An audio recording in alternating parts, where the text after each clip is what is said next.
بسم اللہ الرحمن الرحیم۔ السلام علیکم ورحمۃ اللہ وبرکاتہ۔ 9th مہد اسلامی اختیاری کا ہم نے کل سبق پڑھا تھا، رسالت کا مفہوم، منصب اور اس کی عظمت کے بارے میں پڑھا تھا کہ رسالت جو ہے مصدر ہے اور شریعت اسلام میں اللہ تعالیٰ کا کسی برگزیدہ بندے کو انسانوں تک اپنا پیغام پہنچانے کے لیے بھیجنا، یہ رسالت کہلاتا ہے۔ ٹھیک ہے، اردو میں رسالت یا نبوت کے لیے پیغمبری کا لفظ استعمال ہوتا ہے۔ نبوت کے معنی غیب کی خبر دینا۔ اور پھر ہم نے پڑھا تھا کہ منصب رسالت کے اللہ تعالیٰ اپنے جو ہے وہ مجلس بندوں کو چنتا ہے اور انہیں کیا کرتا ہے، رسالت کے منصب پر فائز کرتا ہے۔ اور یہ ہر انسان کے بس کی بات نہیں ہے اور نہ کوئی انسان اپنی محنت سے جو ہے وہ نبی بن سکتا ہے۔ یہ اللہ تعالیٰ چن لیتا ہے اپنے منتخب بندوں کو اور جو ہے انہیں کیا بناتے ہیں، نبی بناتے ہیں۔ کوئی انسان اپنی محنت سے یا عبادت سے نبی نہیں بن سکتا۔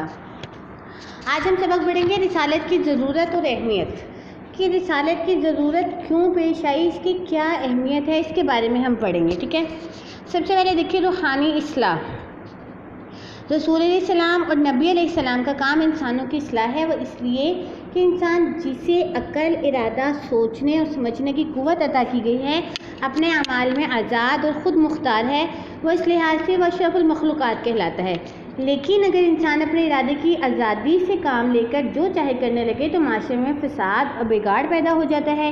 ارادے کی اصلاح کے لیے دل کی اصلاح، یہ روحانی اصلاح ضروری ہے اور یہی وہ کام ہے جو نبی یا رسول علیہ السلام انجام دیتے ہیں۔ یعنی کہ ہماری جو روحانی اصلاح ہے، دل کی جو درستگی ہے، دل کو جو صحیح کرنا ہے کہ ہمیں کیسے پتہ چلے گا کہ اس کام میں خیر ہے، اس کام میں شر ہے، ان کے درمیان فرق کرنے کے لیے اللہ تعالیٰ کیا نازل فرماتے ہیں، انبیاء کرام مبعوث فرماتے ہیں اس دنیا میں، جو ہمیں آ کے یہ بات بتاتے ہیں کہ کس کی طرف کہ ہم کون سا کام کریں گے جس کے اندر ہمارے لیے بھلائی ہے اور کس کام سے ہمیں بچنا ضروری ہے۔ ٹھیک ہے، تو روحانی اصلاح کے لیے اللہ تعالیٰ جو انبیاء کرام کو بھیجتے ہیں، اس لیے اس کی ضرورت پڑی رسالت کی۔ پھر دیکھیں جو ہے وہ نبی اور مصلح میں فرق۔ نبی اور مصلح یعنی کہ مصلح سے مراد یہ اصلاح کرنے والا۔ بظاہر ایک مصلح بھی قوم اور ملک کے سامنے اصلاح کی دعوت پیش کرتا ہے۔ وہ متواتر جدوجہد سے لوگوں میں سیاسی، تعلیمی، اقتصادی اور معاشرتی انقلاب پیدا کرتا ہے اور انہیں پستی سے نکال کر ترقی کی راہ پر گامزن کرتا ہے۔ لیکن ایک مصلح اور نبی کے کام میں بڑا فرق ہے۔ مصلح ظاہر اور مادی زندگی کی اصلاح تو شاید کر سکتا ہے، لیکن دلوں کی اصلاح کر کے ان میں نیکی اور بدی کی تمیز پیدا نہیں کر سکتا۔ وہ اپنی زبان، تعلیم اور تلقین اور فیض صحبت سے انسانوں کے اخلاق و عادات، جذبات، ارادہ و اختیار اور دل کی قوتوں میں انقلاب پیدا کر سکتا ہے۔ رسول علیہ السلام اور نبی علیہ السلام یہ سب کام سر انجام دیتے ہیں۔ جہاں بڑے بڑے فلسفوں اور حکیموں کی عقل حیران اور مجبور ہو جاتی ہے، وہ ایک رسول علیہ السلام اور نبی علیہ السلام وحی الہی کی رہنمائی میں انسانوں کی روحانی اور قلبی مشکلات کو حل کرتا ہے۔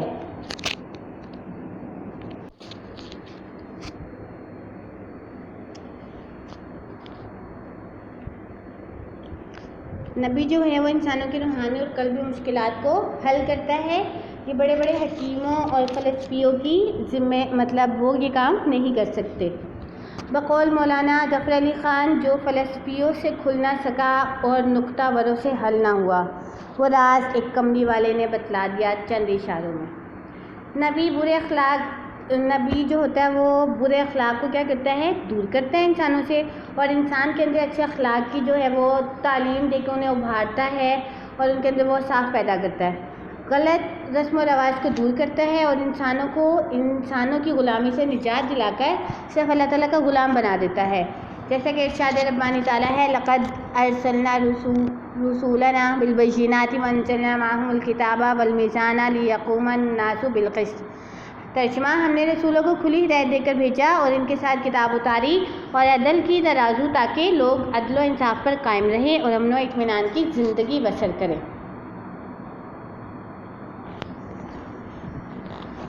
دنیا اور آخرت کی بھلائی دیکھیے، اگلی ہم ہیڈنگ بنائیں گے، دنیا اور آخرت کی بھلائی۔ ایک مصلح یعنی کہ اصلاح کرنے والے کا مقصد جو ہے وہ دائرہ جو ہوتا ہے وہ موجودہ زندگی کی بھلائی اور برائی سے آگے نہیں بڑھتا، مگر نبی اور رسول انسانوں کی اصلاح اور رہنمائی کا کام اس لحاظ سے کرتے ہیں کہ موجودہ زندگی کی بھلائی اور برائی کا اثر ان کی دوسری اور دائمی زندگی پر کیا پڑے گا، یعنی کہ آخرت کی زندگی کی بھی تیاری ہمیں کون کروا سکتا ہے؟ نبی اور رسول کروا سکتا ہے۔ وہ جسم کی خدمت صرف جسم کے لیے نہیں بلکہ روح کے لیے کرتے ہیں، اور مخلوق کی خدمت خالق کی مرضی کے مطابق کرتے ہیں۔ خالق کی خوشنودی کی خاطر ہی انسانوں کو انسانوں سے محبت اور بھائی چارے کا سبق دیتے ہیں۔ اگلی ہیڈنگ ہے عملی نمونہ۔ یہاں ہم ہیڈنگ بنائیں گے عملی نمونہ کہ رسول علیہ السلام اور نبی علیہ السلام صرف اچھی اور میٹھی میٹھی باتیں لوگوں کو نہیں سناتے بلکہ خود بہتر سے بہتر عمل کر کے دوسروں کو بھی اس کا سبق دیتے ہیں۔ وہ اپنے دل سے جوڑ کر باتیں نہیں کرتے بلکہ اللہ تعالیٰ سے سن کر کہتے ہیں۔ وہ صرف کہتے ہی نہیں بلکہ جو کہتے ہیں وہ کرتے بھی ہیں۔ وہ اپنی زندگی کا بہترین عملی نمونہ پیش کرتے ہیں، جیسا کہ آپ صلی اللہ علیہ وسلم کے بارے میں ارشاد فرمایا نا کہ آپ صلی اللہ علیہ وسلم کی زندگی کیا ہے؟ مومنین کے لیے بہترین نمونہ ہے۔ اگلی ہیڈنگ بنائیں گے ہم وحی الہی۔ نبوت اور رسالت کے علم کا منبع، ماخذ یا سرچشمہ تعلیم ربانی اور وحی و الہام ہوتا ہے۔ تعلیم انسانی نہیں، ارشاد ربانی ہے۔ وما ينطق عن الهوى ان هو الا وحی یوحی۔ نبی خواہش نفس سے کلام نہیں کرتا بلکہ وہ وحی ہوتی ہے جو اسے کی جاتی ہے۔ گویا رسول علیہ السلام یا نبی علیہ السلام کا ہر قول اور فعل وحی الہی کے تابع ہوتا ہے۔ خود سے نبی کوئی بات نہیں کرتا، جو اللہ تعالیٰ نے حکم دیتے ہیں وہی وہ آگے انسانوں کے ساتھ جو ہے وہ انسانوں میں بیان کر دیتے ہیں۔ نبی کوئی بھی جو ہے بات اپنی خواہش سے نہیں کرتا۔ اگلی ہم ہیڈنگ بنائیں گے بلند سیرت و کردار۔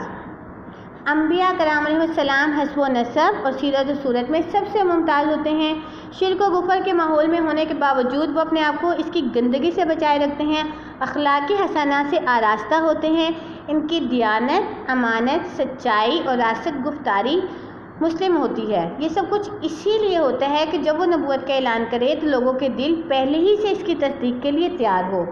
جملہ انبیاء علیہ السلام یعنی کہ تمام انبیاء کرام علیہ السلام کے اعلان نبوت سے قبل کے حالات اس کے گواہ ہے۔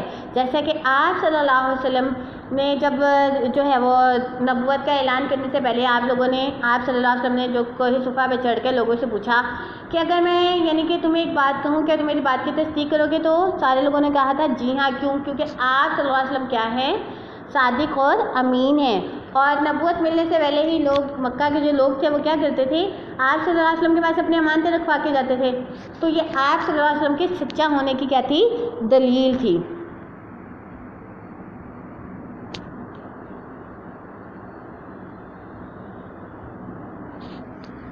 اگلی ہیڈنگ ہم بنائیں گے ہدایت و رہنمائی۔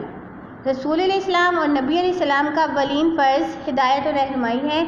چنانچہ نبی کے لیے قرآن کریم نے ہادی کا لفظ استعمال کیا ہے۔ آیت ہے وَلِكُلِّ قَوْمٍ ہاد، ہر قوم کے لیے ایک راہ دکھانے والا ہے۔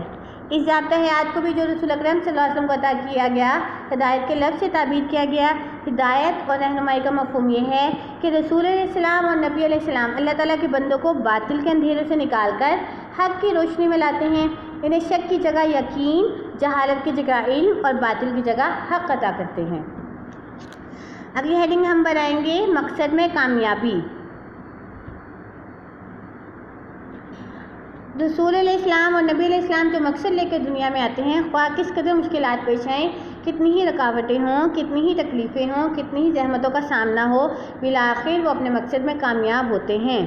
ہم نے آپ صلی اللہ علیہ وسلم کی اگر سیرت طیبہ کا مطالعہ کیا ہو کہ آپ صلی اللہ علیہ وسلم نے جب تبلیغ کا جو ہے وہ کام شروع کیا اور جس علاقے میں جا کر آپ صلی اللہ علیہ وسلم نے اللہ تعالیٰ کا پیغام پہنچایا، لوگوں نے آپ صلی اللہ علیہ وسلم کی بات نہ سنی بلکہ آپ کو تکلیف پہنچائی، اس کے باوجود بھی آپ صلی اللہ علیہ وسلم اللہ تعالیٰ کا پیغام جو ہے وہ پہنچانے سے نہیں رکے۔